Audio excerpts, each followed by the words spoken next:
On June 20th, 1979, a 12-year-old girl named Robin Samsoe was making her way to a ballet class in Huntington Beach, California. She never arrived. Her disappearance would launch an investigation that stretched across state lines and decades, and would ultimately expose one of the most prolific serial predators in American history. 12 days after Robin vanished, her skeletal remains were discovered approximately 50 miles north of Huntington Beach. The case that had begun as a search for a missing child had become a homicide investigation. Detectives needed to identify who had taken her, and their inquiry led them to a man whose face many Americans had already seen on television. Less than a year before Robin disappeared, on September 13, 1978, Rodney James Alcala had appeared as a contestant on the popular television program, The Dating Game. He was chosen that night by contestant Cheryl Bradshaw as the winning bachelor. Bradshaw, however, ultimately declined to go out on a date with him.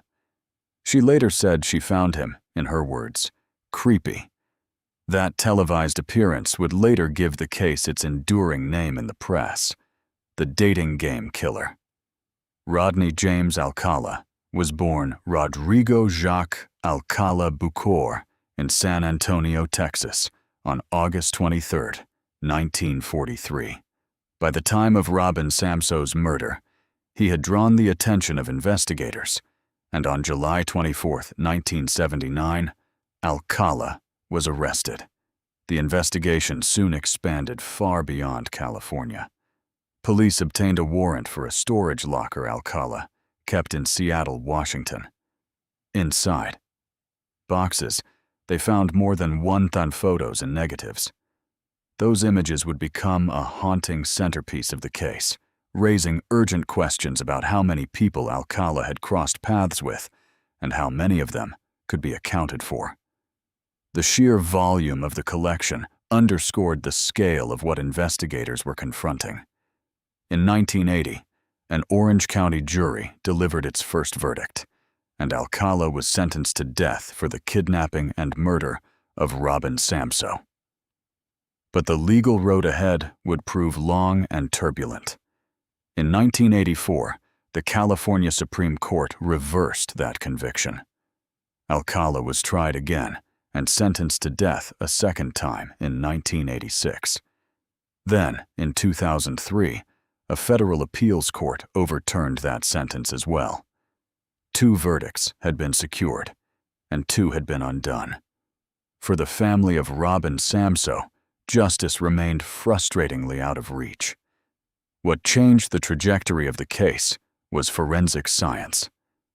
As investigators revisited unsolved killings from the 1970s, physical evidence began to connect Alcala to a series of murders that had gone unresolved for years. Prosecutors ultimately consolidated multiple cases, presenting them together to a single jury. In 2010, at the age of 66, Rodney Alcala stood trial once more in Orange County. In an extraordinary decision, he chose to represent himself. That year, the jury convicted him of 5 counts of first-degree murder.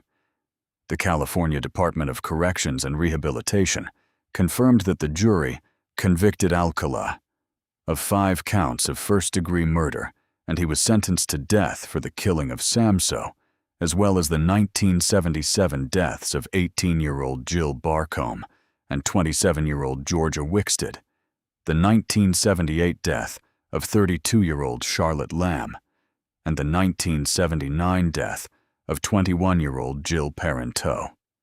Each of those names represents a life cut short. Jill Barcombe was 18. Georgia Wickstead was 27. Both were killed in 1977. Charlotte Lamb was 32, killed in 1978. Jill Parenteau was 21, killed in 1979. And Robin Samsoe was only 12. This 2010 conviction, unlike the earlier ones, was never overturned. It stood as the final and definitive legal verdict against him. the reckoning did not end in California. In 2012, Alcala was indicted in New York for 2 additional murders: the 1971 killing of Cornelia Crilly and the 1977 killing of Ellen Jane Hover. He pleaded guilty, and in 2013, he was sentenced to 25 years to life. As Britannica summarizes, Alcala was convicted in the murders of 6 women and 1 girl between 1971 and 1979.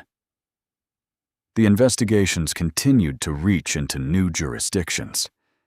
In 2016, prosecutors in Wyoming charged Alcala with the murder of Christine Ruth Thornton, who was 28 years old. Thornton had disappeared in 1978, and her body was found in 1982. At the time she vanished, she was 6 months pregnant. Her case became one more thread in a web of violence that spanned states and years.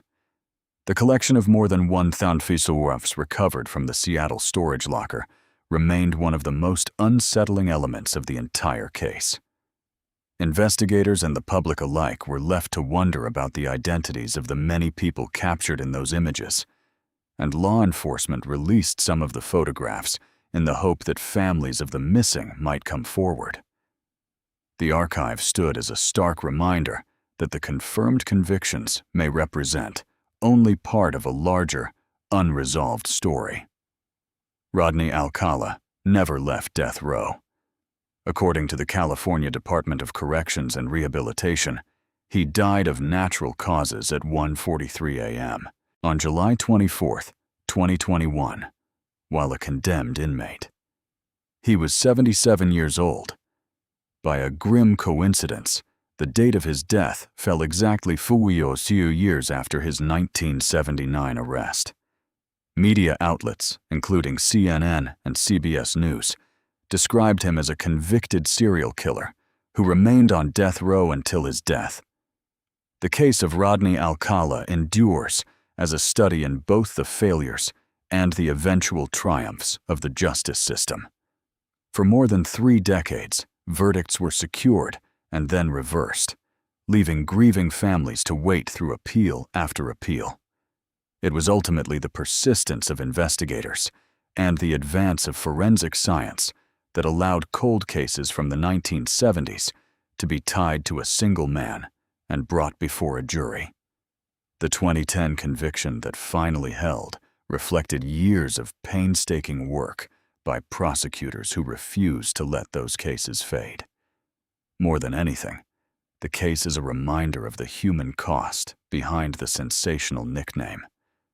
Behind the television appearance and the tabloid headlines were real people, young women and a 12-year-old girl whose futures were stolen.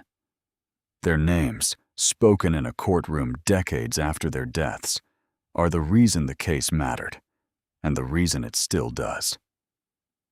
The photographs left behind continue to represent unanswered questions, a lasting invitation for anyone who may recognize a face to help bring closure that has not yet come.